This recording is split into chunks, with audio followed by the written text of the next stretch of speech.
Elio is the latest from Pixar, their 29th animated feature, and here Elio, a space fanatic with an active imagination, finds himself on a cosmic misadventure where he must form new bonds with alien life forms, navigate a crisis of intergalactic proportions, and somehow discover who he is truly meant to be. When I was 9 years old, my mom took me to a movie theater to see a film that absolutely sparked my interest in aliens and space and astronomy in general, and that movie was Contact. It came out in 1997, was directed by Robert Zemeckis, and for some reason was rated PG, and so I was allowed to see it. I love going to planetariums. I wanted to see a meteor shower so bad, but I was never able to stay up late enough to see any of the ones that were going to happen. The X-Files came along and I was absolutely obsessed with aliens. I've talked about this before on my channel, but I would go to the library and actually look for the microfiche of like the 1947 Roswell thing, and actually found the newspaper articles talking about flying saucers. And so I'm saying all this to say that I very much so related with young Elio in this movie, because this kid, just like me, is very obsessed with space and astronomy and aliens and life forms and UFOs or UAPs or whatever you want to call them now, and for that reason I instantly connected with this kid and felt a kinship with him. But it was weird because my reaction wasn't necessarily a personal obsession where I believed that aliens were real and they were going to come and abduct me like young Elio in this film. It was more like I became interested in those types of stories, and those stories, movies, books, TV shows always fascinated me. So if you ever felt like that as a kid or do right now, I think this movie will definitely impact you greater than your average kid who just goes to see the film. But the reason Elio worked for me as a movie is because it's really about a young kid who doesn't feel like he fits in at all on Earth and finds friends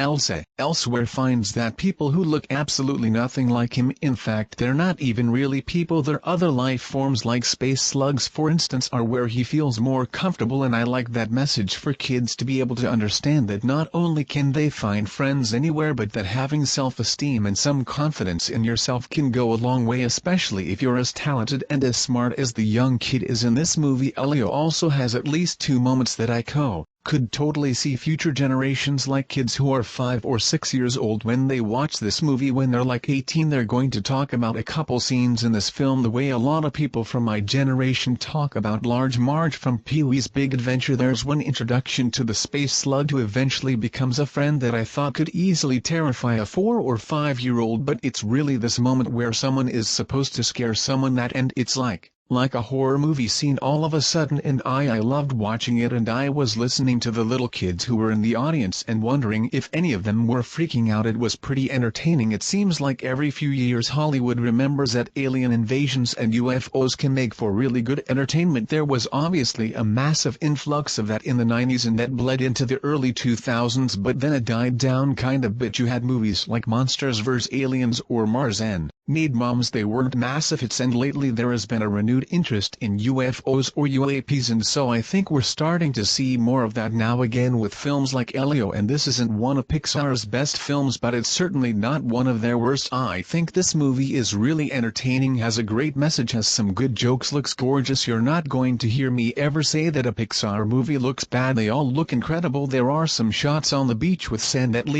it tricked my eyes for a few seconds, where it really did look photorealistic, and I really liked the intro sequences to the film quite a bit. I loved him on Earth having this relationship with his aunt who's at a military base, and everything is very strained. I thought all that was handled very well. It's just that when he gets to this place in space or wherever it is that he is actually being taken to, it's this massive place where life forms from all different universes and planets come to live together. And even though it's supposed to feel kind of big, it did feel a bit small to me. It was strange. It was like the scope all of a sudden shrank. It felt bigger on Earth when he was looking up to the stars in awe and wondering if something was out there, and strangely when he found it where the movie should be expanding in scope, I felt like it was shrinking a little bit. There were these really small locations, tiny caves and rooms, and it just didn't feel like the movie was opening up the way I wanted it to. But at about the halfway point and all the way through to the end, the mission became clear, the stuff that had to go down, and the emotional pull to the movie really got me. As soon as he befriends the space slug and you realize what a species goes through and the types of things that are expected of him from his father, that really tugged on my heartstrings, and I thought the film improved significantly after that. This movie is going to do very well for families. I'm sure your kids will probably enjoy it. However, there are better Pixar movies you could take them them to or show them at home, but I also don't think that it's the type of movie that I would want my kids to miss. I would want them to see this film and experience some of the sights and some of the wonders and some of the messages, and so I think it's definitely worth seeing, especially if you have kids or if you ever had an interest in space or astronomy or aliens. That's definitely going to make it more enjoyable for you like it did for me. Guys, thank you so much as always for watching.